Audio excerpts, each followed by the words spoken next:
गोस्वामी जी महाराज पूर्व प्रसंग में वर्णन किए।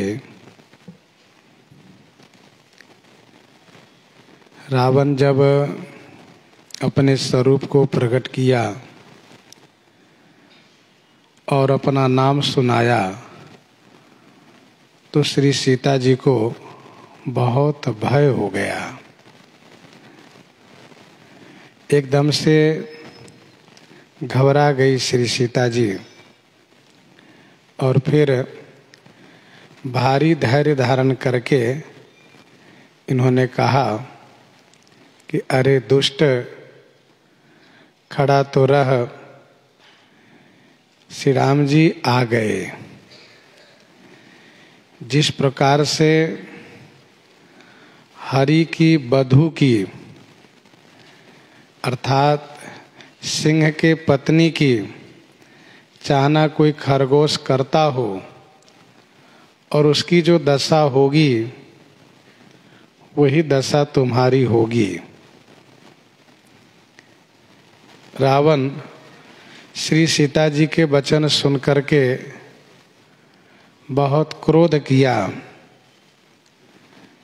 लेकिन मन ही मन श्री किशोरी जी के चरण में वंदन करके सुख माना, यह सोच करके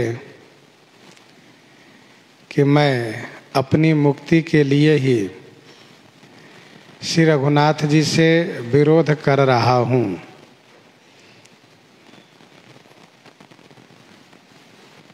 क्रोधवंत तव रावण लीन्हे से रथ बैठाए, चला गगन पथ आतुर, भय रथ हाँकि न जाए। तब रावण क्रोधवंत होकर के, क्रोधवंत अर्थात क्रोध में भर करके, कुपित होकर के रथ में बैठा लिया। गगन पथ माने आकाश मार्ग से, आतुर माने शीघ्रता के साथ, व्याकुलता के साथ, शीघ्रता के साथ चल पड़ा। भय के कारण, डर के कारण रथ हाँकते नहीं बन पा रहा है।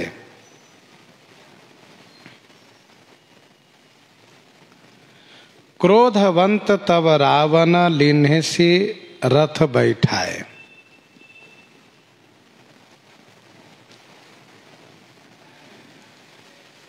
रावण बहुत कुपित होकर के श्री सीता जी को रथ में बैठाया है।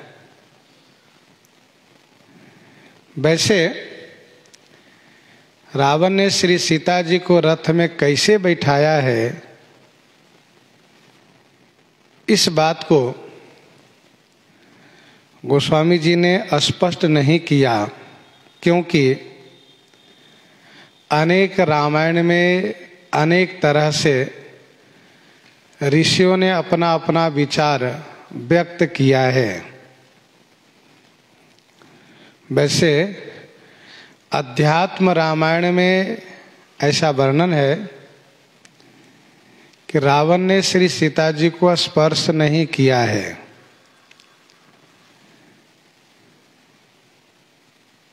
स्पर्श इसलिए नहीं किया क्योंकि उसे श्री ब्रह्मा जी का श्राप है कि किसी भी स्त्री को उनकी इच्छा के विपरीत यदि स्पर्श करोगे तो तुम्हारे मस्तक फट जाएंगे। फिर रावण क्या किया, तो श्री सीता जी जहां खड़ी थी वहां के भूमि में अपने नाखून को धंसा करके मट्टी सहित, अर्थात श्री सीता जी जहां खड़ी थी वहां की मट्टी के सहित उनको उठा करके रथ में डाल लिया। ऐसा अध्यात्म रामायण में वर्णन है। क्रोधवंत तब रावण लीन्हे सी रथ बैठाए। अब रही बात कि यह रथ कौन सा है, तो स्वाभाविक है कि रावण जिस रथ पर आया है यह वही उसका रथ है। चला अकेले जान चढ़ी तहवा, मारीच को बैठा करके रथ में यहाँ तक आया है। हाँ, इतना अवश्य है कि रथ को छुपा रखा था झाड़ियों में।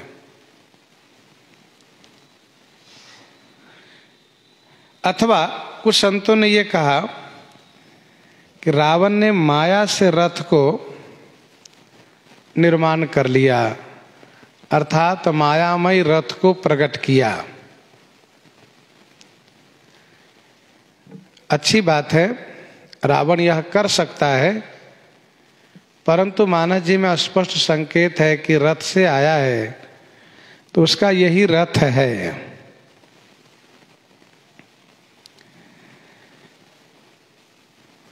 हनुमान नाटक में ऐसा वर्णन है कि चैत्र शुक्ल पक्ष अष्टमी तिथि को मध्याह्न काल में रावण ने श्री सीता जी को हरण किया है। चैत्र शुक्ल पक्ष अष्टमी तिथि को मध्याह्न काल में श्री सीता जी को हरण किया है रावण। श्रीमद् वाल्मीकि रामायण में ऐसा वर्णन है कि जिस मुहूर्त में रावण श्री सीता जी को हरण किया है वह मुहूर्त विंद नाम का है। उस मुहूर्त का नाम है विंद। विंद नाम के मुहूर्त का मतलब यह है, इस संदर्भ में ज्योतिष शास्त्र के विद्वानों ने, पंडितों ने ये कहा है कि इस मुहूर्त में जिसकी संपत्ति चोरी होती है,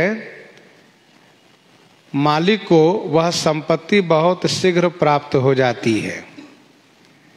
जिसकी संपत्ति चोरी होती है उसको वह संपत्ति बहुत शीघ्र प्राप्त हो जाती है।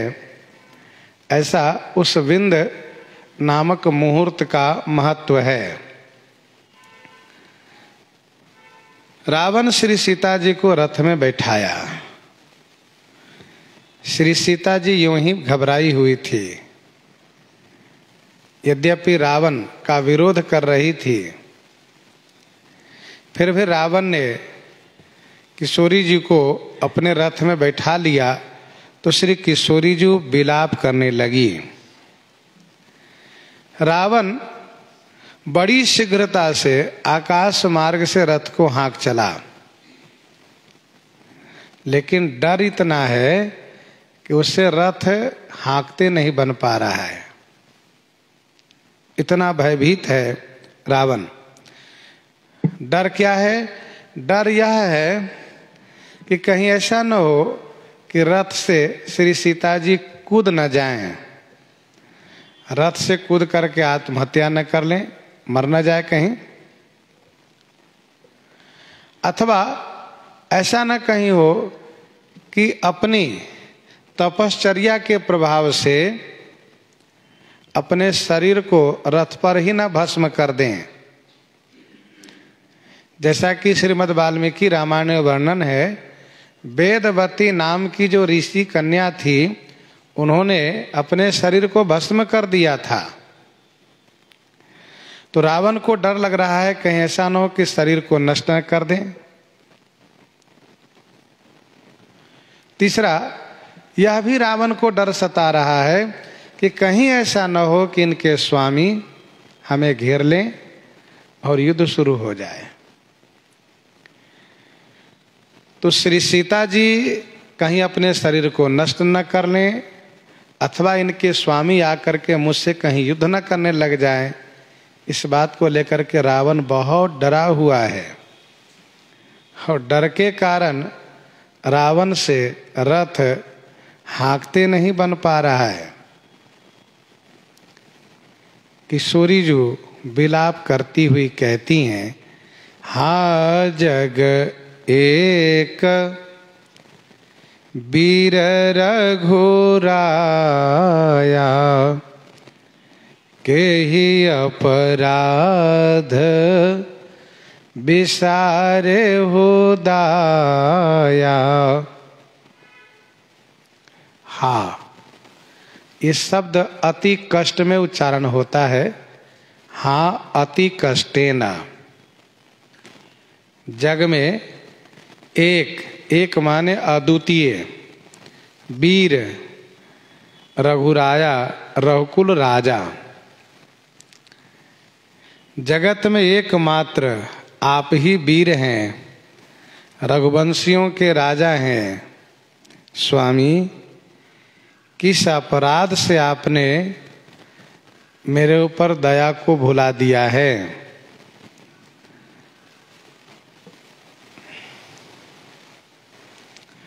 हाँ, जग एक वीर रघुराया। श्री रघुनाथ जी की वीरता के संदर्भ में सुनी भी है और वीरता देखी भी है। ताड़का सुबाहु खरदूषण के वध के संदर्भ में श्री किशोरी जी ने सुना है। धनुष भंग को स्वयं देखा है। श्री परशुराम जी को परास्त होते हुए स्वयं देखा है। विराध को मारते हुए स्वयं देखा है। इसलिए कहती हैं कि हाँ, जग एक वीर रघुराया। एकमात्र आप वीर हैं, अर्थात आपकी वीरता की तुलना में कोई और है ही नहीं। एकमात्र आप ही वीर हैं। रघुराया कहने का भाव यह है कि सभी रघुवंशी दयालु होते हैं और आप रघुकुल के राजा हैं। किस अपराध से आपने दया भुला दिया? जीव के जीवन में जब कष्ट आता है तो वह यही कहता है कि प्रभु, किस अपराध से आपने दया भुला दिया। उसको अपने अपराध का स्मरण नहीं होता है, और जब अपराध याद आता है तब उनको लगता है कि ये मेरे अमुक अपराध का दंड है। श्री किशोरी जी से अपराध बन गया है। कौन सा अपराध? तो जो इन्होंने श्री रघुनाथ जी को आदेश किया है, हठ किया है। आनहु चरम कहती वैदेही, सत्य संध प्रभु बध करिए ही, आनहु चरम कहती वैदेही। यह जो आदेश किया है, हठ किया है, इसीलिए किशोरी जी को कष्ट सहना पड़ रहा है।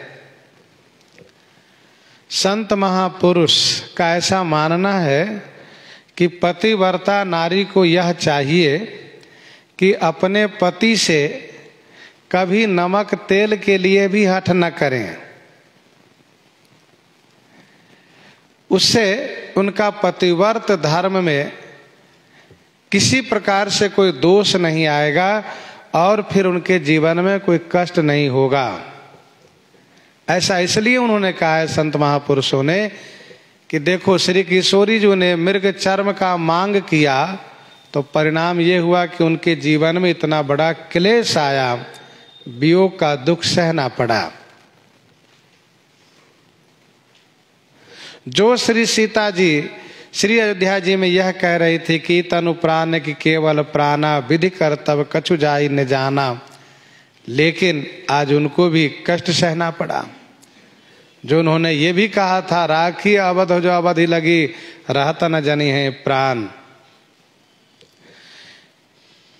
श्री रघुनाथ जी ने भी ये कहा था, जो हठ करो प्रेम बस बामा, तो तुम दुख पाओ वो परिणामा। श्री रघुनाथ जी ने भी संकेत किया था कि यदि हठ आप करती हैं तो परिणाम में आपको कष्ट सहना पड़ेगा।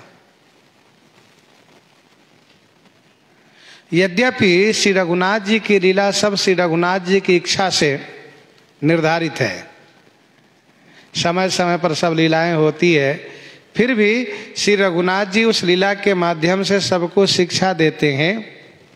इसलिए श्री रघुनाथ जी श्री सीता जी को वन में साथ चलने से रोक रहे थे, मना कर रहे थे। तो किशोरी जी कहती हैं कि ही अपराध विसारे हुदाया, कुछ तो है अपराध, वो क्या है?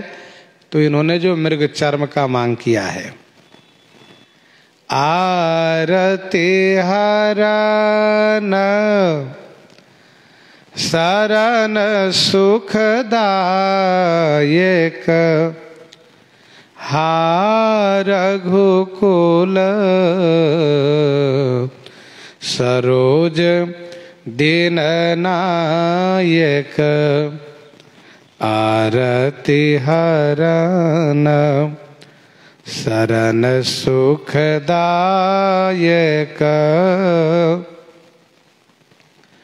आरती हरन शरण सुखदायक। आरती माने दुख को हरने वाले, शरण में रहने वाले, जीव को सुख देने वाले, रघुकुल रूपी सरोज को प्रफुल्लित करने के लिए दिन नायक माने सूर्यवत मेरे स्वामी आप कहाँ हैं? आप क्या मेरी आवाज नहीं सुन रहे हैं?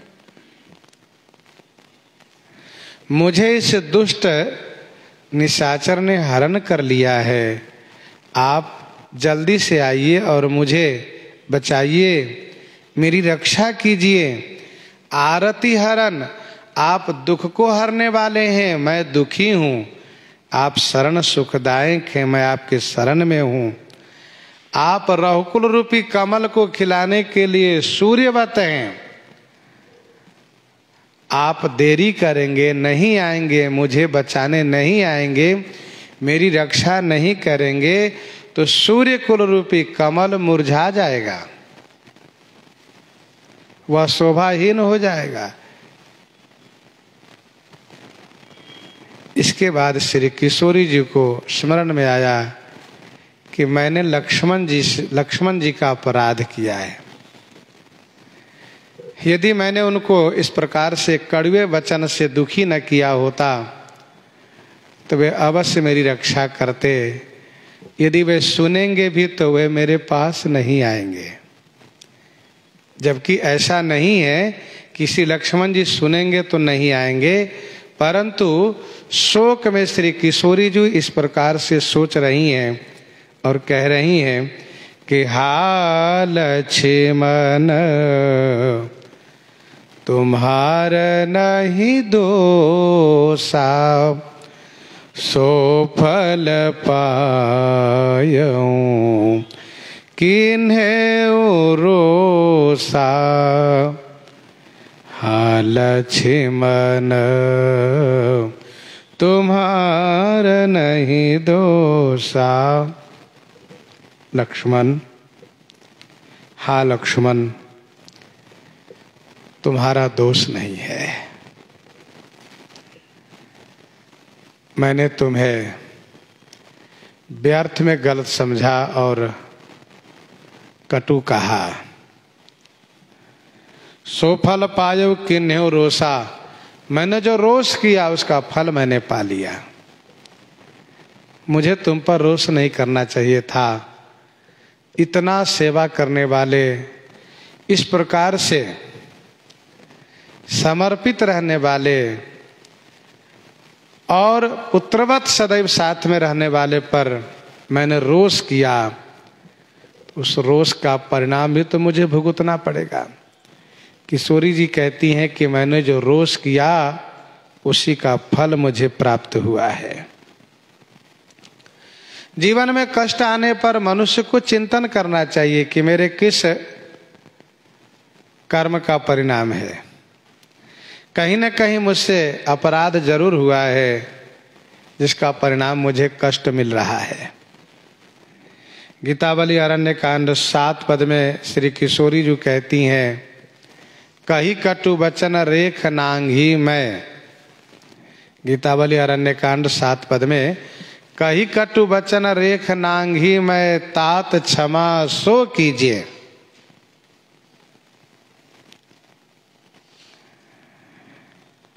आरत वचन कहति बै देही, बिलपत भूरी बिसूरी दूरी गए, मृग संग परम स्नेही।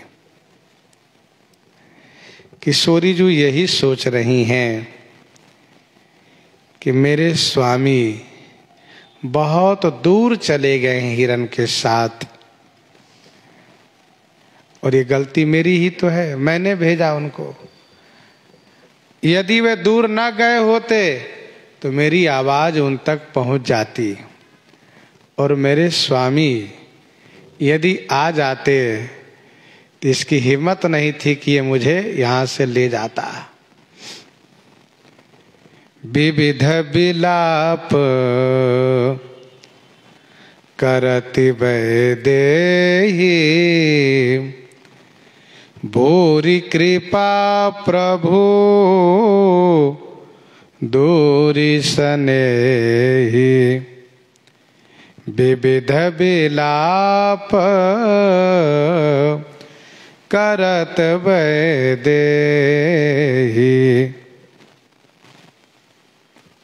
वैदेही विविध विलाप करत। श्री विदेह नंदिनी जो बहुत विलाप करती है। भूरि कृपा वाले, भूरि माने समूह कृपा वाले, स्नेही मेरे स्वामी मेरे प्रभु प्राणनाथ श्री रघुनाथ जी बहुत दूर चले गए हैं। गोस्वामी जी कहते हैं श्री किशोरी जी ने इतना विलाप किया है कि उसको मैं वर्णन नहीं कर सकता हूँ। बस इतना समझो कि किशोरी जी के शरीर की सुधि नहीं रही, वैदेही हो गई। फिर उन्होंने कहा विपत्ति मोर को प्रभु ही सुनावा, पुरोडास चाह रासभ खावा, विपत्ति मोरी को। मेरी विपत्ति को प्रभु को कौन सुनावेगा? प्रभु ही माने प्रभु को, मेरी विपत्ति को सुनावा माने कौन सुनावेगा? विपत्ति मोर को प्रभु ही सुनावा, को माने कौन?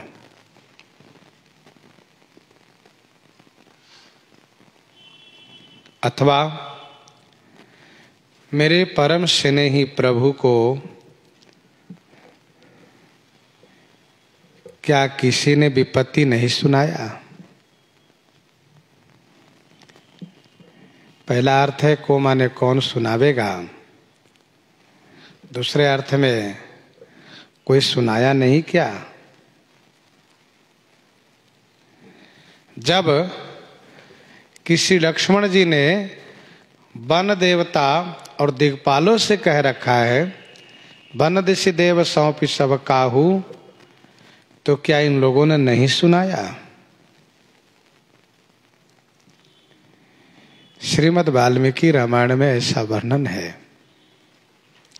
श्री किशोरी जी सबसे कहती हैं, वन देवता से कहती हैं, वन के पशु पक्षियों से कहती हैं, सब देवताओं से कहती हैं कि आप लोग मेरे स्वामी को इस बात को बता दीजिएगा कि दुष्ट राक्षस राज रावण आपकी श्री सीता जी को हर करके ले गया है। अर्थात किशोरी जी ने सबसे विनती पूर्वक कहा कि आप उनको बता देना।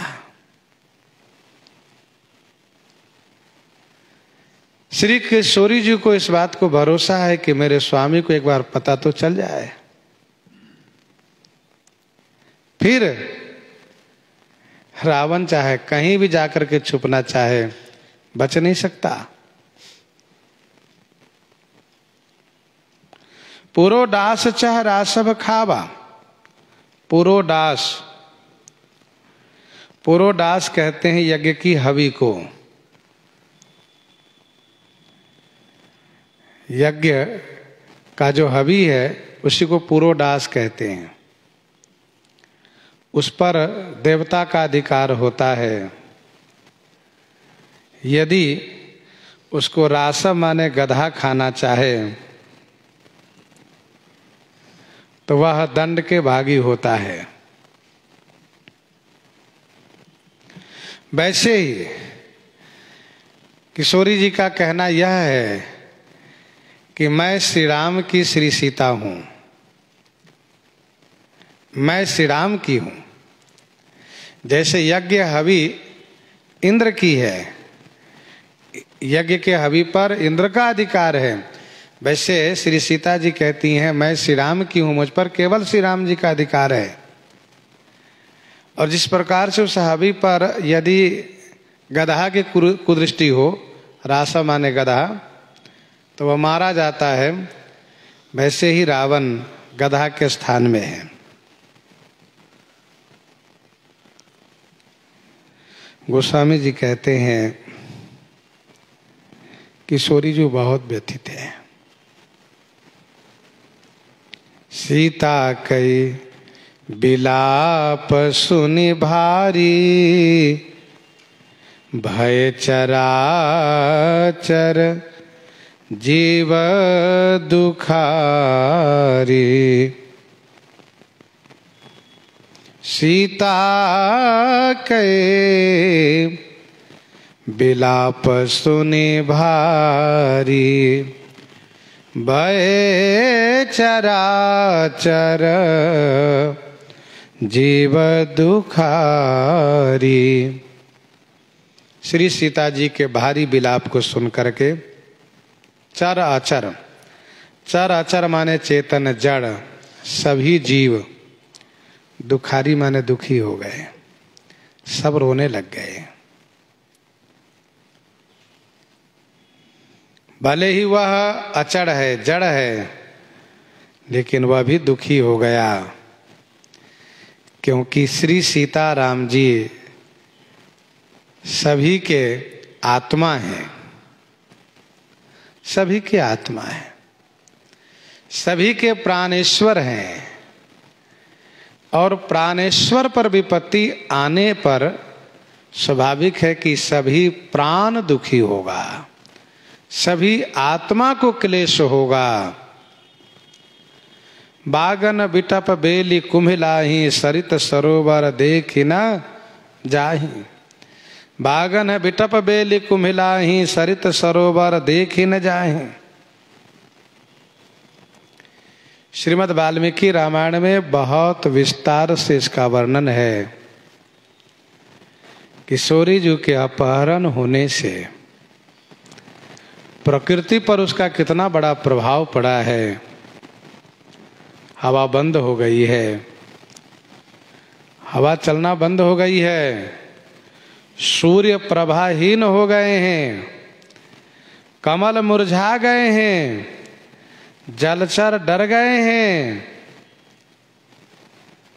अर्थात हवा नहीं चल रही है, सूर्य तेजहीन हो गए हैं, कमल मुरझा गए हैं, जलचर सब भयभीत हो गए हैं, वन के पशु पक्षी सब कांप गए हैं।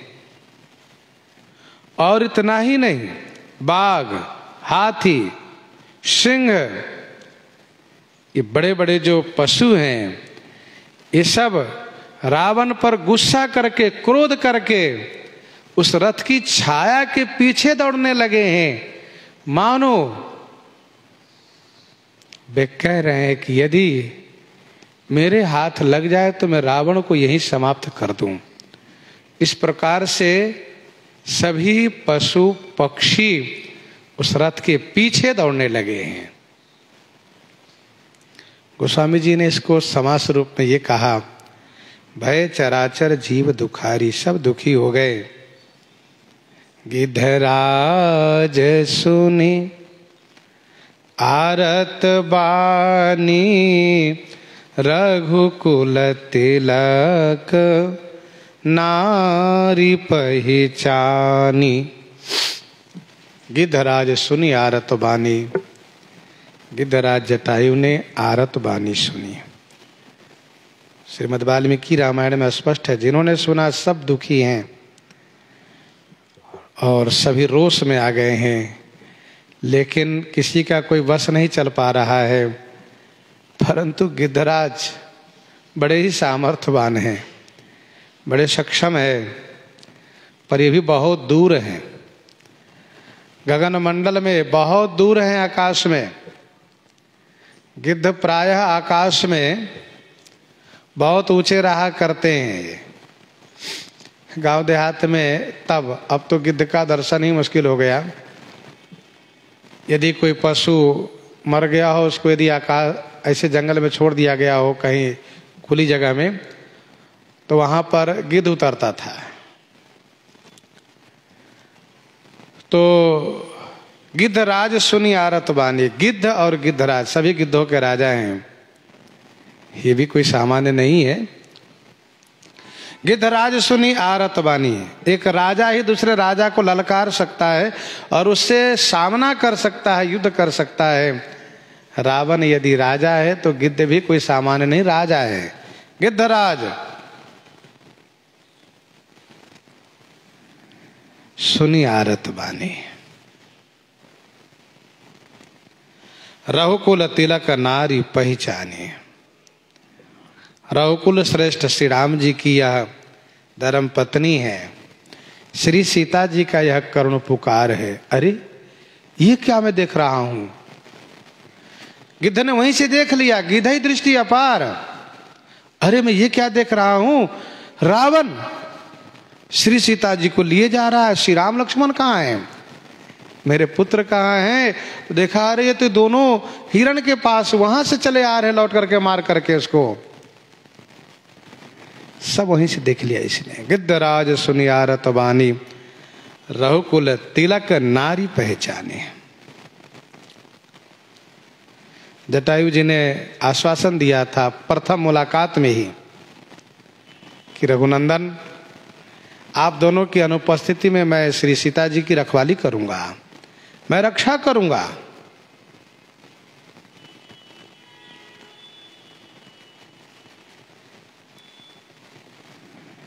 श्रीमद् वाल्मीकि रामायण की कथा के अनुसार गिद्धराज सो रहे थे।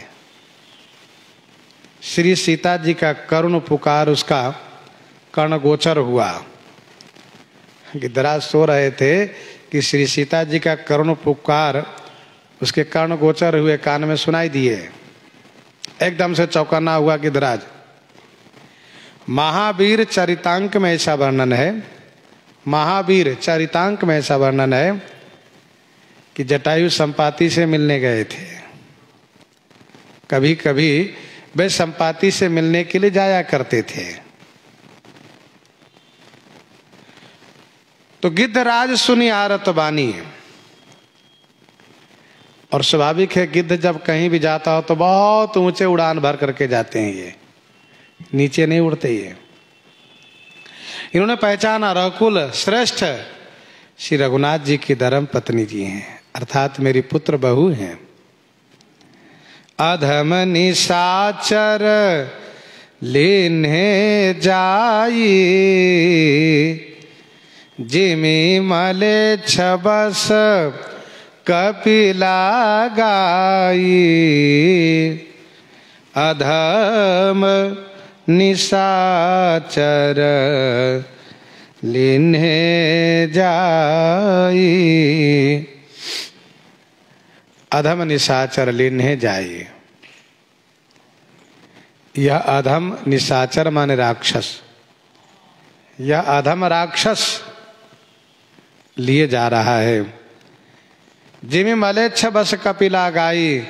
जिमी माने जैसे मलेच्छ के बस में कपिला गौ हो,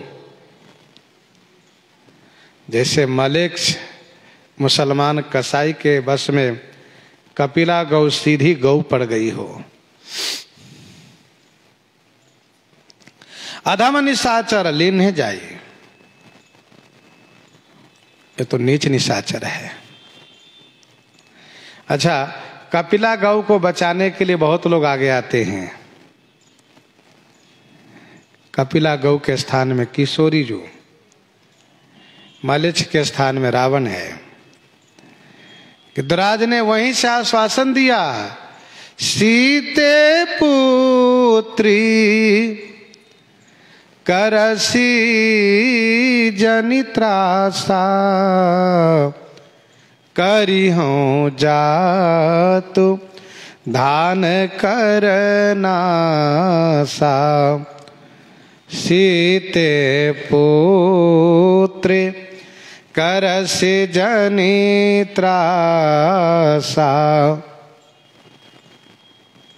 पुत्री सीते त्रासा जनि करसी, डरना मत, मैं इस जात धान माने राक्षस को नष्ट कर दूंगा। अभी मैं आता हूं, इसको मारूंगा। सीते पुत्री करसी जनित्रासा। गिद्धराज को श्री चक्रवर्ती महाराज दशरथ जी के साथ मित्रता थी। इस संबंध से श्री राम जी को पुत्र और श्री सीता जी को पुत्र बहु मानते हैं। सीते पुत्री करसी जनित्रासा, आश्वासन इसलिए दिया कि कहीं ऐसा न हो कि श्री सीता जी रथ से कूद पड़े, और कूद जाएंगे तो फिर बच नहीं पाएंगे। इसलिए कहा डरना मत, मैं अभी आ रहा हूं। करी हूं जातु धान करना सा, मैं इस राक्षस को नष्ट कर दूंगा। धावा क्रोध बंत खग कैसे, छोटे पबी पर्वत कहाँ जैसे। धावा क्रोधवंत खग कैसे,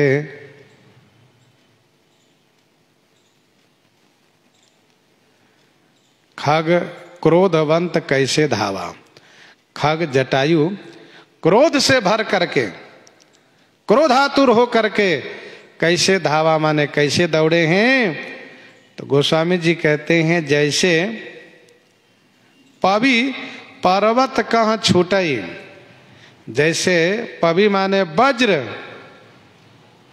पर्वत को भंग करने के लिए, उसको नष्ट करने के लिए, उसके पंख को काटने के लिए वज्र दौड़ता हो, छूटई पवि पर्वत कहाँ जैसे।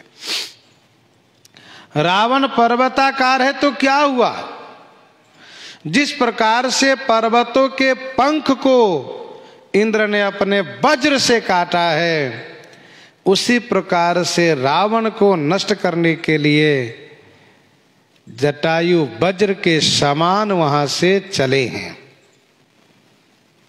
धावा, बहुत तेजी से, बड़े गुस्से में चले वहां से।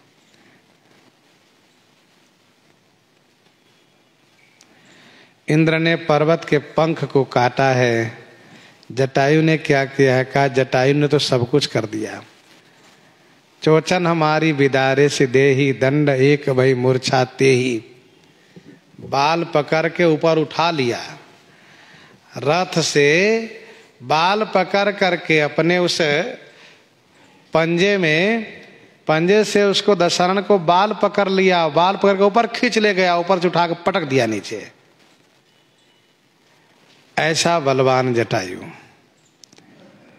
कोई सामान्य नहीं, श्री कश्यप जी के पौत्र हैं। तो गोस्वामी जी कहते हैं छूटई पवि पर्वत कह जैसे, कहा रे रे दुष्ट ठाढ़ किन हो ही,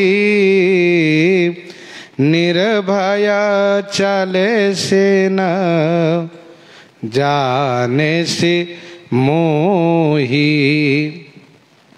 रे रे दुष्ट, अरे रे दुष्ट, ठाड़ किन हो, खड़ा तो हो। अरे खड़ा क्यों नहीं होता, निर्भय चले से न जाने से मोही, तू निर्भय चला जा रहा, मुझे नहीं जानता। रे दुष्ट, तू दुष्ट है, तूने बड़ी दुष्टता की है। रे त्रिय चोर कुमारग गामी, यह दुष्ट मार्यो नाथ, तू दुष्ट है। परद्रोह रत अति दुष्ट, पायोस फल पापिष्ट। सबने रावण को दुष्ट कहा। किशोरी जी ने भी कहा, बोले हो बचन दुष्ट की नाई। रावण दुष्ट है। श्री जटायु जी ने कहा, तू निर्भय चल रहा है, मुझे नहीं जानता।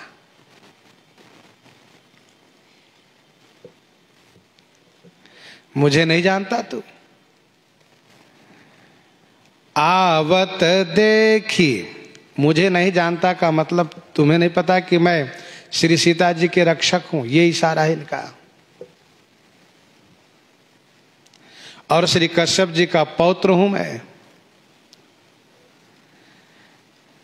आवत देखी कृतांत समाना,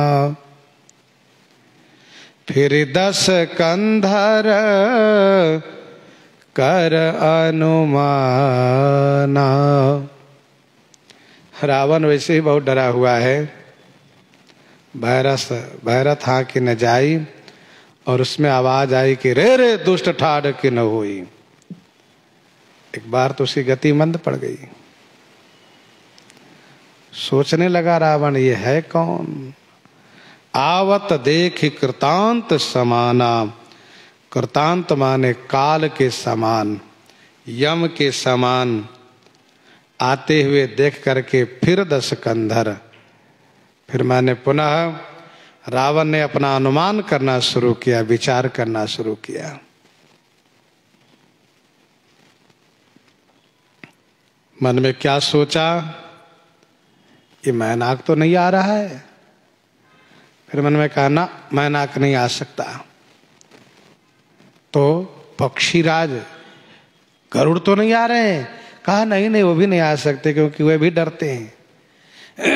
कि मैनाक की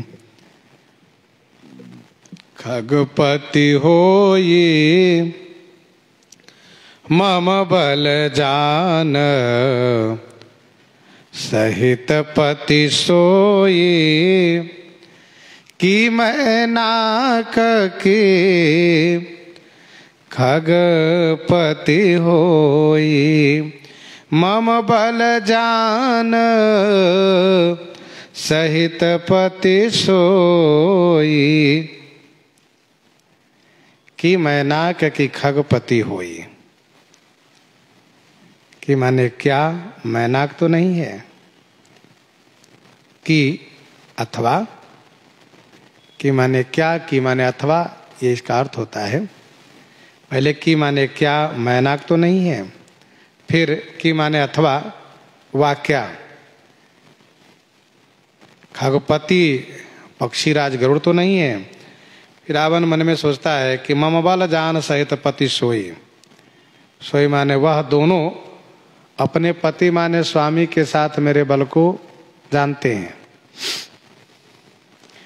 मैनाक, मैनाक वह जो इंद्र के डर से समुद्र में छुपा हुआ है। अरे उसका मालिक इंद्र, जिसके डर से सागर में छुपा है मैनाक, उसके स्वामी इंद्र मुझसे कांपता रहता है, डरता रहता है। और पक्षीराज गरुड़ की बात रही तो वे भी अपने स्वामी के साथ मेरे सामने कई बार आया है।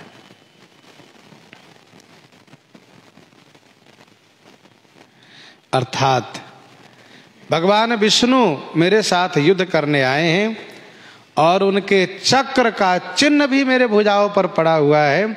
उनके चक्र ने मुझे कुछ भी नहीं नुकसान कर पाया, मेरा कुछ भी नुकसान नहीं कर पाया।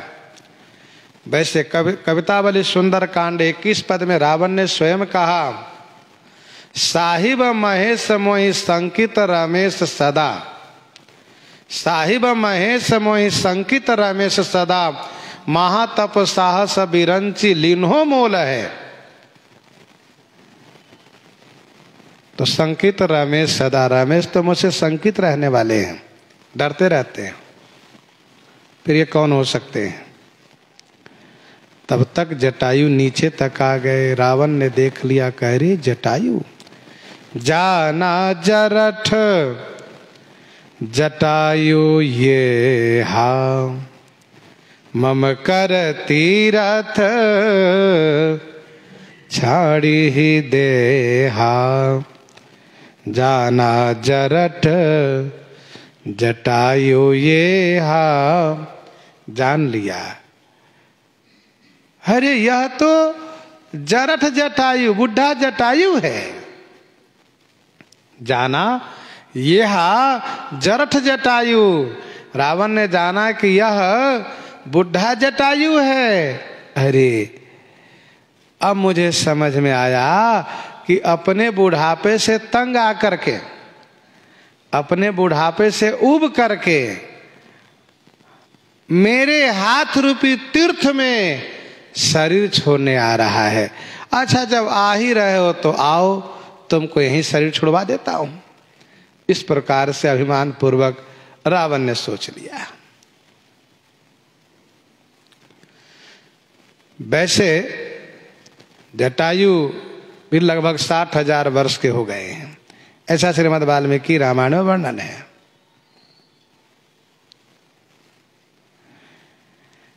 रावण ने मन में सोचा कि बहुत ऐसे वृद्ध लोग हैं जो तीर्थ में जाकर के शरीर त्याग करते हैं। अयोध्या जी हैं, मथुरा है, काशी हैं, अयोध्या जी हैं, मथुरा है, काशी है, चित्रकूट है, मिथिला जी हैं, बद्रीनाथ है, केदारनाथ है, रंगनाथ है, बद्रीनाथ है तथा जगन्नाथपुरी हैं, आदि आदि तमाम तीर्थ है, द्वारकापुरी हैं। किसी तीर्थ में जाकर के शरीर परित्याग करते हैं कि हम मुक्त हो जाएं। तो ये बुढ़ा जटायु दशानन के हाथ रूपी तीर्थ में शरीर छोड़ने आ रहा है। यह रावण का ईमान है, अभी पता चलेगा इसको। तो रावण ने जोर से कहा, रे जटायु, तो तू मेरे हाथ से मरने आ रहे हो, आओ। गोस्वामी जी कहते हैं, सुनत गृद्ध सुनत गिद्ध क्रोधातुर धावा, कह सुनु रावण मोर सिखावा। जटायु जी ने कहा, अरे तूने जब मुझे बुढ़ा कह ही दिया तो मुझ बुढ़े का उपदेश सुन ले, क्योंकि वृद्ध उपदेश देने का अधिकारी होता है। सुनत गिद्ध क्रोधातुर धावा, सुनते ही गिद्ध क्रोध में भर करके, क्रोधातुर हो करके धावा माने दौड़े और कहा, रावण मोर सिखावा सुनो, मेरा सिखावन सुनो। वृद्ध उपदेश देने के अधिकारी होते हैं। मनोह जरठपन अस उपदेशा, माल्यवंत अति जरठ निशाचर, रावण मातु पिता मंत्रीवर, बोला वचन नीति अति पावन, सुनहु तात कछु मोर सिखावन। यदि कोई वयो वृद्ध कुछ शिक्षा देवे तो उसे सम्मान पूर्वक ग्रहण करना चाहिए। नहीं सोचना चाहिए करे क्या जानता बुढ़ा, अनपढ़, गंवा रहे, ऐसा नहीं सोचना चाहिए कभी भी। ये सोचना चाहिए कि ये बुढ़ा भले ही पढ़ा लिखा नहीं है, लेकिन ये अपने जीवन में बहुत कुछ अनुभव किया है, इसलिए वृद्ध के उपदेश को ससम्मान ग्रहण करना चाहिए, सुनना चाहिए। जटायु जी ने क्या कहा, तजि जानकी ही कुशल गृह जाहु, नाही त अस हो यही बहु बाहु, तजि जानकी ही कुशल गृह जाहु। श्री जानकी जी को तजी माने छोड़ करके कुशल पूर्वक घर चले जाओ। अरे बहुबाहु नाही तो अस हो यही, नहीं तो ऐसा होगा। सुन लो पहले। श्री किशोरी जी को छोड़ दो, उनके आश्रम में उनको छोड़ दो और कुशलता पूर्वक घर चले जाओ। इसी में तुम्हारी कुशलता रहेगी। नहीं तो तुम्हें जब बहु बाहु का अभिमान है ना, तुम सोचते हो कि मेरे पास 20 भुजा है, 20 पयोधि अगाध अपारा, को अस वीर जो पाए ही पारा। एक भी तुम्हारे नहीं रहेंगे ये बाहु, सब काट दिए जाएंगे। सोच लो। अच्छा, रावण को 20 भुजा का अभिमान है और होना भी चाहिए, क्यों नहीं होगा। जिसको थोड़ा सा कुछ बढ़ जाए तो उसको अभिमान हो जाता है। इसको तो 9 सिर ज्यादा है, 10 सिर वाला है ये। सबके पास एक ही सिर होता है, किसी को 2 हो जाए तो उसको अभिमान हो जाएगा। इसके पास 9 सिर ज्यादा है, दशानन है। और फिर 2 भुजा ही नहीं, 20 भुजा है। तो सोचता है 10 लोग इकट्ठे होंगे, वहां मैं अकेले ही पर्याप्त रहूंगा। भाई 10 लोग इकट्ठे होंगे तब 20 भुजा होगी, और मेरे पास अकेले में 20 भुजा है। इसलिए कभी कभी क्या, प्राय हमेशा रावण अपनी भुजाओं को देखता रहता है कि हाँ मेरी भुजा है। भवन चले वो निरखत भुज बीसा, देखता है। तो इस प्रकार से मन ही मन सोचता है यही भुजा है, दिग्पालन में नीर भरावा। तो श्री जटायु जी ने कहा नाही तस हो यही बहु बाहु। अरे बहु बाहु, तुम्हारे बहु बाहु का गर्व नहीं रहेगा, तुम्हारे बाहुएं काट दिए जाएंगे। तुमको पता होना चाहिए, तुमसे पहले भी किसी को बाहुओं को बड़ा अभिमान था, जिसके 1000 भुजा थी, 1000 भुजाएं थी, उनको 1000 भुजाओं का अभिमान था, बड़ा अभिमान किया। उनकी भुजाओं को ऐसे काट दिए गए जैसे डाली, पेड़ की वृक्ष की डालियों को काट दिया जाता हो, कुछ नहीं चला उसका। तुम्हारा भी कुछ नहीं चलेगा। राम रोष पावक यति घोरा, हो यही सकल सलभ कुल तोरा। राम रोष पावक यति घोरा। श्री राम जी का रोष अति घोर पावक है। तोरा माने तुम्हारा सकल कुल सलभ हो यही, तुम्हारे सभी कुल सलभ माने सलभ नाम के फतिंगे, कीड़े, कीड़े हो जाओगे और उसी में जल मरोगे। राम रोष पावक यति घोरा। फतिंगा तो दिया से भी जल जाता है। दीप शिखा समझवती तना, मन जनी हो सी पतंग। फिर यहां अति घोरा पावक क्यों कहा श्री जटायु जी ने? इसका उत्तर यह है कि दिया से पतंग जल तो जाता है, फतिंगा जल जाता है, लेकिन यदि 10-20 की संख्या में, 100-50 की संख्या में एकदम से फतिंगे दिया पर गिरे तो दिया ही बुझ जाता है। इसलिए श्री जटायु जी ने कहा कि इसको, श्री राम जी के रोष को दिया मत समझ लेना। श्री राम जी का रोष घोर पावक है। राम रोष पावक अति घोरा, हो यही सकल सलभ कुल तोरा। निशिचर निकर पतंग सम, रघुपति बान कृशानो। तुम सब मर जाओगे। उतर न देत दशानन जोधा, तब ही गिद्ध धावा करी क्रोधा। उतर न देत दशानन जोधा, जोधा दशानन उत्तर न देत, योद्धा रावण उत्तर नहीं दे रहा है। तब ही गिद्ध धावा करी क्रोधा, तब श्री जटायु जी ने क्रोध करके धावा किया।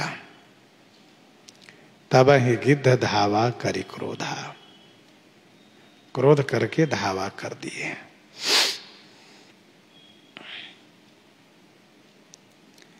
ध्यान दीजिएगा, 3 बार धावा करना गोस्वामी जी ने लिखा।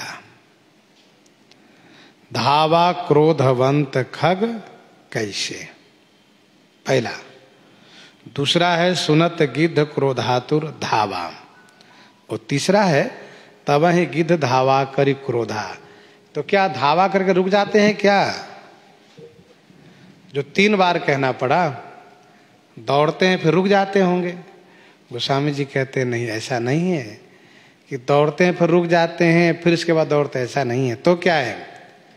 ध्यान दीजिएगा, कारण यह है, 3 बार धावा शब्द कहने का कारण यह है कि जटायु बहुत ऊपर आकाश में थे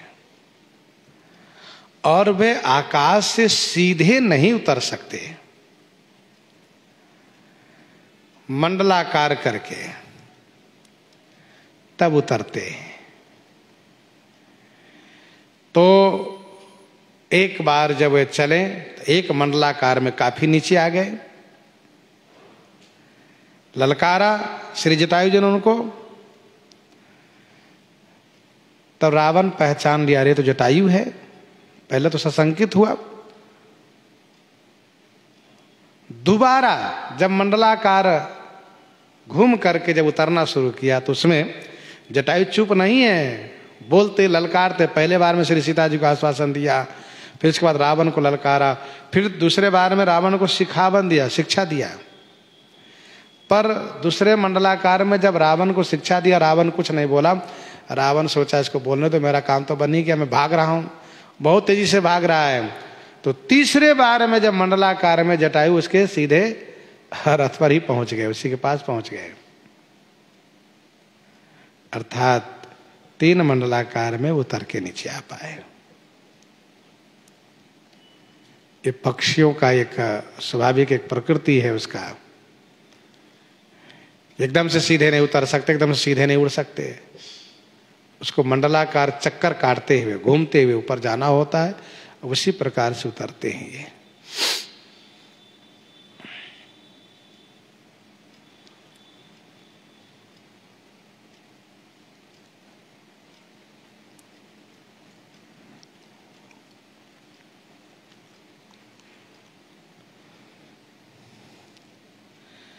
धारिकाच बीरथ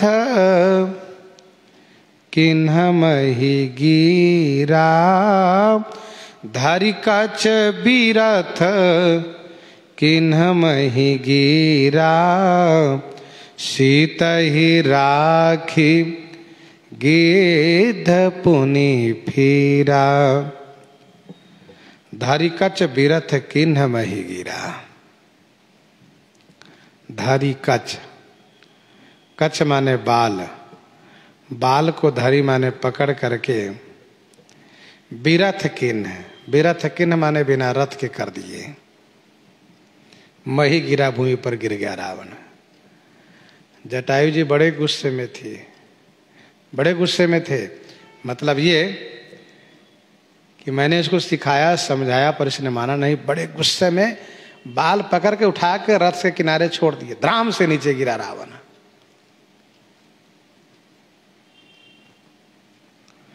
धारी कच बीरथ किन्ह मही गिरा,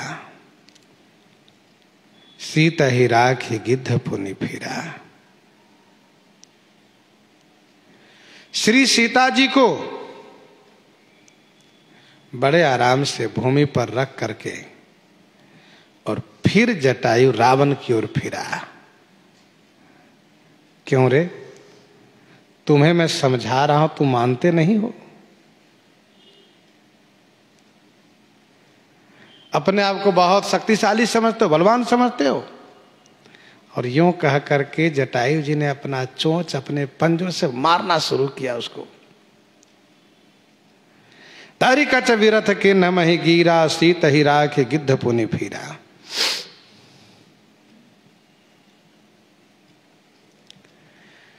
होना होनहार है, होनी प्रबल होती है। जैसा होना होता वैसी बुद्धि हो जाती है। व्यवस्था सब ठाकुर जी की है, जिसके द्वारा जैसा कराना चाहते वैसी बुद्धि उनको दे देते हैं। यदि श्री सीता जी को जटायु आकाश मंडल से ही श्री राम जी के पास पहुंचा देते, अथवा श्री राम जी के आश्रम पर पहुंचा देते, तो श्री सीता जी सुरक्षित हो जाती, रावण पुनः नहीं ले जा पाता। पर श्री जटायु जी के मन में ऐसी कोई बात ही नहीं आई कि मैं श्री राम जी के पास पहुंचा दूं। जब तक उसको रथ से पटक दिए थे, संभलता संभलता तब तो पहुंचा देते। अच्छा मान लीजिए तब नहीं, जब मार के रावण को मूर्छित कर दिए तब भी तो लेके जा सकते थे। पर जटायु जी के मन में ऐसा कुछ विचार नहीं आया, क्योंकि जटायु सोच रहे हैं कि है ये क्या है, ये है ही क्या, इसको इतना मार मारूंगा, यहां से इसको बच के नहीं जाने दूंगा। बच के गया भी तो बिल्कुल अपंग होके जाएगा, किसी काम लायक नहीं रहेगा।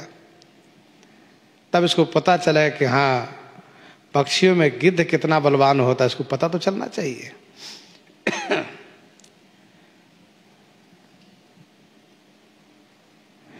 जटायु जी ने सोचा कि मैं वीर हूं और वीर पुरुष को भागना शोभा नहीं देता, मैं यही हूं, क्या करेगा रावण, कुछ तो नहीं कर पाएगा। कुछ लोगों ने कहा कि श्री सीता जी को वहां से भाग चलना चाहिए, तो ये तो सोचना ठीक नहीं है। श्री सीता जी वहां से भाग चलती हैं तो इसका मतलब श्री सीता जी को श्री जटायु पर भरोसा नहीं है, विश्वास नहीं है। जिन्होंने रावण की ऐसी दशा कर दिया है, श्री सीता जी को बड़े आदर के सम्मान के साथ भूमि पर ला कर रखा है, तो फिर क्या उन पर उनको भरोसा नहीं करना चाहिए? करना चाहिए। अच्छा मान लो श्री सीता जी भागती हैं तो भाग के कहाँ जाएंगी? रावण मायावी है, इसलिए भाग जाना इनके लिए शोभनीय नहीं था। मुख्य सूत्र इसका यह है कि ठाकुर जी की ऐसी इच्छा, जैसी होनी है वैसी बुद्धि हो जाती है, वैसी प्रेरणा हो जाती है। किशोरी जी ने सोचा मेरे पिता रक्षक हैं, जटायु ने सोचा कि मेरे पास पौरुष है, सामर्थ है, रावण से क्या डरना है। चोचन हमारे बिदारे सिदेही, दंड एक भई मूर्छाते ही, चोचन हमारी बिदारे सिदेही, चोचन हमारी बिदारे सिदेही। चोचन हमारी मानो चोंचों से मार करके, अपने चोंच से मार करके, बड़े नोकीला इनका चोंच है,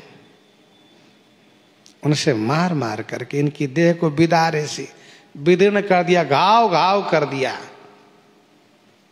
घायल कर दिया रावण को। रावण इतना घायल हो गया, इतना पीड़ित हो गया, उसका एक भी नहीं चला, रावण बेहोश हो गया। दंड एक भई मूर्छाते ही, एक दंड के लिए अर्थात 24 मिनट के लिए, एक दंड अर्थात 24 मिनट के लिए वह मूर्छित हो गया, कोई होश नहीं रहा। पर्याप्त समय था जटायु जी का, पर कुछ नहीं किए, क्योंकि जब रावण को मूर्छित कर दिए तो फिर स्वाभाविक है कि डरने की क्या बात है। यदि फिर कुछ करता है फिर इसको मारूंगा चोंच से। पर रावण है बड़ा कपटी, धूर्त है। जब वह होश में आया तो छल से, युक्ति से वह इस प्रकार से घात लगाया जटायु जी पर वार करने के लिए कि तब सक्रोध निशिचर खिसियाना,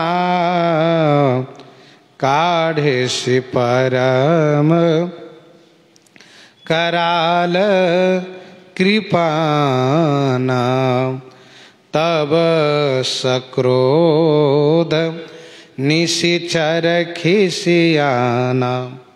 तब खिसियाना निशिचर सक्रोध परम कराला कृपाना काढ़ेसी। तब खिसियाना माने खिसियाया हुआ, चिढ़ा हुआ, बहुत चिड़चिड़ाया हुआ, खिसियाया हुआ। निशिचर सक्रोध माने क्रोध से युक्त होकर के, बड़े गुस्से में भर करके। परम कराल कृपान, परम कराल माने परम भयंकर, कृपान को काढ़े से माने निकाला म्यान से। यह कृपान श्री शंकर जी के द्वारा इसको प्राप्त है। इसका नाम चंद्रहास है। सीता तय मम कृतापमाना कटिहूं तब सिर कठिन कृपाना। रावण ने उस कृपान को निकाला। जटायु निश्चिंत है, अभी ये मूर्छित है, रावण करेगा क्या? लेकिन रावण घात लगा करके और श्री जटायु के पंख पर वार कर दिया। काटे से पंख परा खगधरनी सुमिरी राम करी अद्भुत करनी। काटे से पंख अद्भुत करनी करी राम सुमिरी खग धरनी पड़ा। पंख काट लिया रावण। गोस्वामी जी कहते हैं जटायु ने अद्भुत करनी करके, अद्भुत पुरुषार्थ करके श्री राम को स्मरण करते हुए भूमि पर पड़ा है। पक्षी का पंख ही बल है। पंख के बिना पक्षी दीन हो जाता है। जथा पंख बिनु खग अति दीना।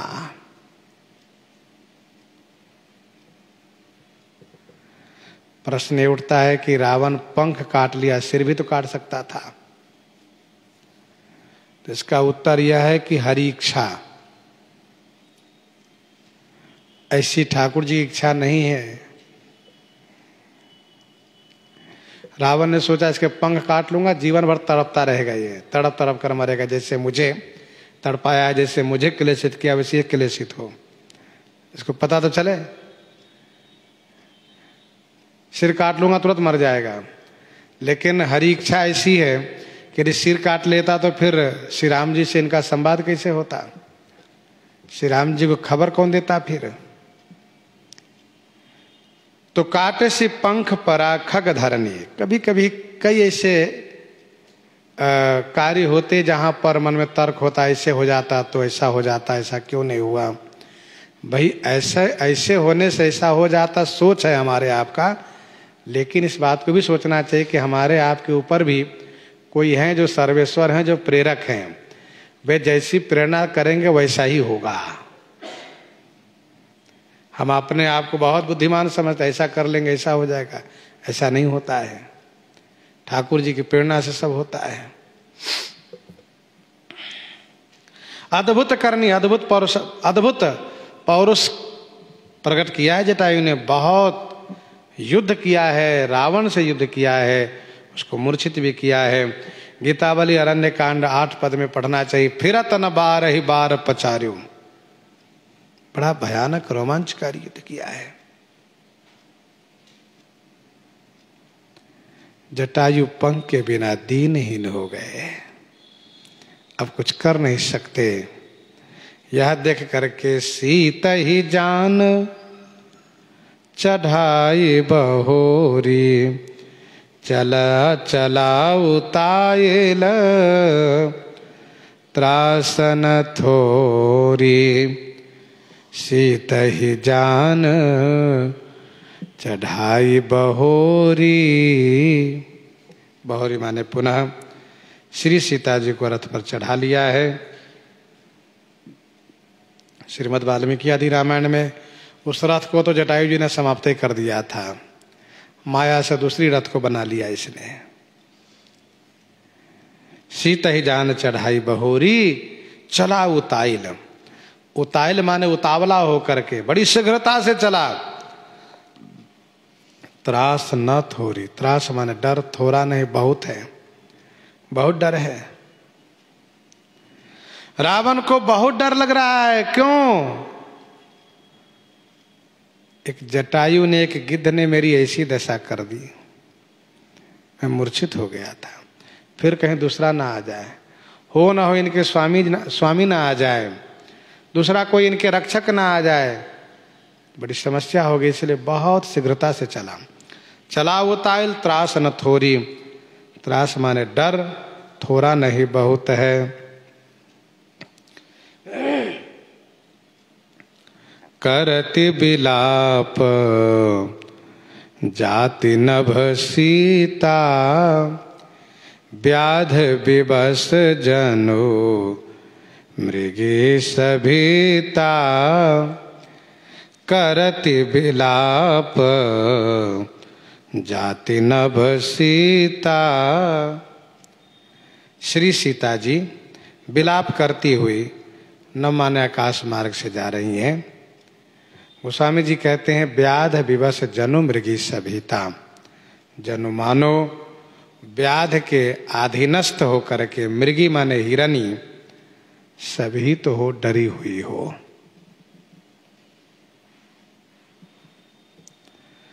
तब गोस्वामी जी ने ये कहा था कि अधम निशाचर लीन है जाई, जिमि मलेच्छ बस कपिला गाई।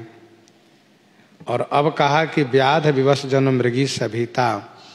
कहने का भाव यह है कि गौ को बचाने के लिए लोग आगे आते हैं, पर हिरनी को बचाने का साहस कोई नहीं करते, हिरनी को बचाने नहीं आते, अर्थात अब कोई बचाने वाले नहीं रहे। गिरि पर बैठे कपिन निहारी, कही हरि नाम दीन पट डारी। गिरि पर बैठे कपिन निहारी। रावण बहुत घबराया है, डरा हुआ है, उसको नहीं पता कि क्या हो रहा है, वह नहीं जान पाया। श्री किशोरी जो ने पर्वत पर बैठे कपिन माने बंदरों को, निहारी माने देख करके, हरि नाम कह करके पट डारी दिन्ही, हरि नाम ले करके पट डारी दिन्ही माने पट गिरा दिया। पट माने कपड़ा गिराया।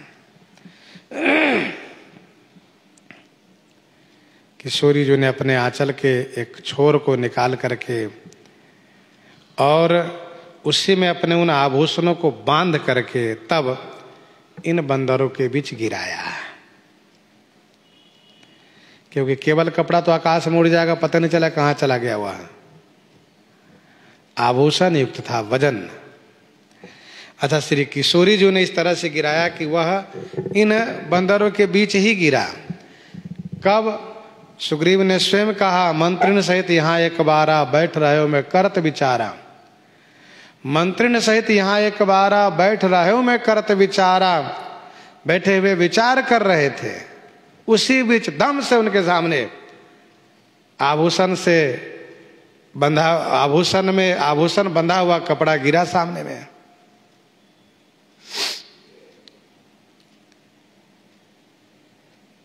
गिरि पर बैठे कपिल निहारी। गीतावली किष्किंधा कांड प्रथम पद में गोस्वामी जी ने लिखा है, भूषण बसन बिलोकत सिए के। भूषण बसन बिलोकत सिए के, तो आभूषण युक्त वस्त्र है। गिरि पर बैठे कपिन निहारी, कही हरि नाम दिन पट डारी। कही हरि नाम दिन पट डारी।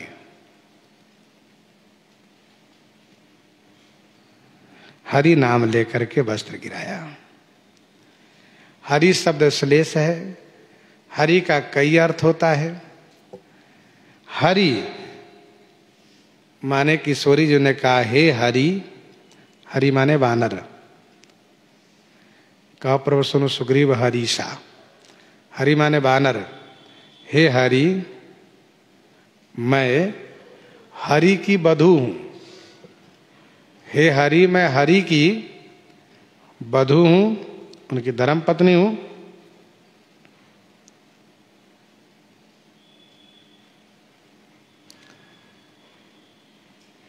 हरि से कहना कि निशाचर ने मुझे हरण किया है, हरण करके मुझे ले गया है। उनसे कहना कि निशाचर मुझे हरण करके ले गया है, जिससे वे हरि हैं, मेरे दुख को शीघ्र हरण करेंगे, मेरे कष्ट को हरण करेंगे। तो हरि से वानर, हे हरि। हरि से हरि श्री राम जी, राम के मिसम हरि। मैं हरि की प्रिया हूं, हरि की बधू हूं। हरि माने मेरा हरण हुआ है। हरि माने वे मेरे क्लेश को हरण करेंगे। इस प्रकार से हरि से सभी शब्दों का एक मेल है। कई हरि नाम दीन पटडारी। गोस्वामी जी कहते हैं किशोरी जी ने इन पर कृपा की है, इन बंदरों पर। ये और कोई बंदर नहीं है, महाराज सुग्रीव अपने मंत्रियों के साथ बैठे हैं, जिनकी कथा आगे किष्किंधा कांड में कही जाएगी। यही विधि सीतहि सो लई गयो, बन अशोक मह राखत भयो। यही विधि सीतहि सो लई गयो, बन अशोक मह राखत भयो। यही विधि सीतहि सो लई गयो, बन अशोक मह राखत भयो। यही विधि माने इसी प्रकार से सो माने वह रावण श्री सीता जी को ले गया और बन अशोक मह राखत भयो। अशोक वन में, अशोक वाटिका में किशोरी जी को रखा। बन अशोक मह राखत भयो। लंका से अलग है यह। अच्छा, व्यवस्था भी ऐसी बनाई गई, इसमें भी श्री राम जी की इच्छा समझनी चाहिए कि रावण लंका में रखने के लिए जिद नहीं किया, हठ नहीं किया, बल्कि बन अशोक। क्योंकि किशोरी जी इस भाव से वन में रह लेंगे कि मेरे स्वामी वन में रहते हैं तो मैं भी वन में रह लूं, महल में रहना नहीं चाहेंगे। हारि परा खल बहु विधि, भय अरु प्रीति देखाई। तब अशोक पादप तर राखे सि जतन कराई। राखे सि जतन कराई। हारि पराखल बहुविधि, भयरु प्रीति देखाई। बहुविधि भयरु प्रीति देखाई, खल हारि परा। तब अशोक पादप तर, तब अशोक पादप माने अशोक वृक्ष के नीचे जतन कराई राखेसी। जतन माने उपाय करके, राखेसी माने रखा। हारि पराखल बहुविधि, भयरु प्रीति देखाई, तब अशोक पादप तर राखे से जतन कराई। रावण ने भय दिखाया कि मेरी बात नहीं मानोगी तो मैं मार दूंगा। जिस प्रकार से मैंने जटायु को मारा वैसे तुम्हें मार दूंगा। ये भय दिखाया, प्रीति दिखाया कि यदि मेरी बात आप मानती हो तो मेरी जो भी रानियां हैं सब आपकी दासी बन जाएगी। मंदोदरी आदि सब रानी तब अनुचरी करो पन मोरा। खल है, बहुत तरह से समझाया लेकिन देखा कि नहीं मानेंगी तो हार पड़ा। हारी परा माने हार गया। तब अशोक पादपतर, यद्यपि उस अशोक वन में और भी सुंदर सुंदर महल बने हुए हैं, महल में रखने का प्रयास किया, परंतु श्री किशोरी जी ने महल में रहना स्वीकार नहीं किया। पूछा कहाँ आप रहेंगे? तब वृक्ष के नीचे कहा, तो अशोक वृक्ष के नीचे, अशोक वृक्ष के नीचे, यह सोच करके कि जिनसे इनका शोक कम हो जाए, अशोक वृक्ष के छाया में, अशोक पादपतर, अशोक वृक्ष की छाया में जतन कराई। जतन कराई का मतलब यह है कि बहुत सी राक्षसनियों को सुरक्षा में रखा और उन राक्षसनियों को कहा ध्यान रहे कोई भी अपरिचित यहां ना आने पावे, कोई इनसे मेरी इच्छा के विपरीत बात न कर पावे। इस प्रकार से जतन कराई, प्रबंधन करके रखा। गोस्वामी जी कहते हैं, जय विधि कपट कुरंग संग धाई चले श्री राम, सो छवि सीता राखिउर, रटते रहते हरि नाम, रटते रहते हरि नाम। जय विधि कपट कुरंग संग धाई चले श्री राम। जय विधि जिस प्रकार से उस कपट, कुरंग माने हिरण, कपट से बना हुआ हिरण के संग श्री राम जी दौड़ते हुए चले थे, जिस प्रकार से श्री राम जी धनुष पर बाण को संधान किए हुए, कमर में फेटा बांधे हुए उस हिरण के पीछे दौड़ते हुए चले थे। श्री सीता जी सो छवि माने उसी छवि को अपने हृदय में रख करके हरि नाम रटती रहती। श्री हरि के नाम को, श्री हरि जो क्लेशम हरती ति हरि ही, ऐसे श्री हरि के नाम श्री राम नाम को जाप करती रहती है। किशोरी जी का यह भाव है कि जिस प्रकार से आप उस हिरण के पीछे धनुष पर बाण का संधान करके दौड़ते हुए गए हैं, उसी प्रकार से नाम, क्योंकि जप ही नाम जन आरत भारी, मिटहि कुसंकट हो ही सुखारी। इस प्रकार से किशोरी जो नाम जाप कर रही हैं, प्रसंग को यहीं पर हृदयंगम करते हैं। इन्हीं के साथ कथा यहाँ पर विराम की जा रही है। सीताराम सीताराम सीताराम सीताराम सीताराम।